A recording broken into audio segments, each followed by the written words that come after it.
BC is not on track to meet its climate targets. That's according to the BC Climate Emergency Campaign, a group of climate change advocates who say they're anxious about the climate emergency, releasing their annual Climate Action Progress Report on Monday. I don't know what it's going to take, quite frankly, to wake people up about the severity of the predicament we're in.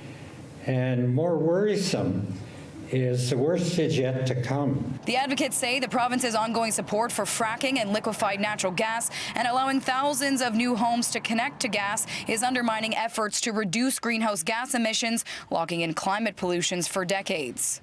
What it's about is cutting down and eventually eliminating the use of energy that comes from fossil fuels. That means you've got to have an alternative energy source, and you've also got to try to reduce demand. In an open letter to the government signed by over 550 organizations, the campaign lists 10 urgent climate actions, giving the BC government a failing grade on 3, including setting climate targets based on science and justice, tracking and reporting progress on their actions every year, and the BC government is also failing to tackle the biggest challenge, which is we need to end fossil fuels.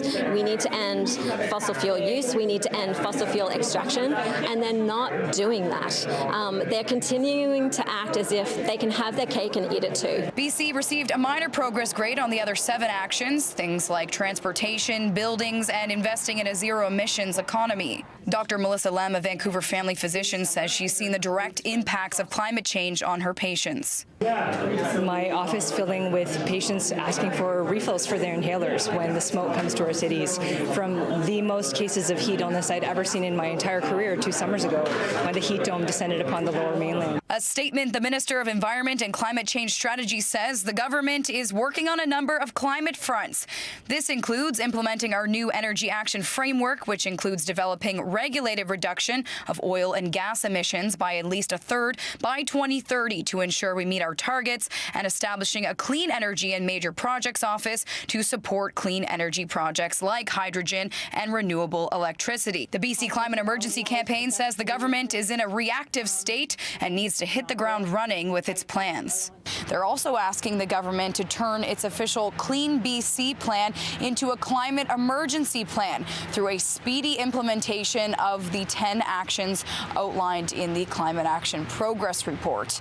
In Vancouver, Kate Walker, City News.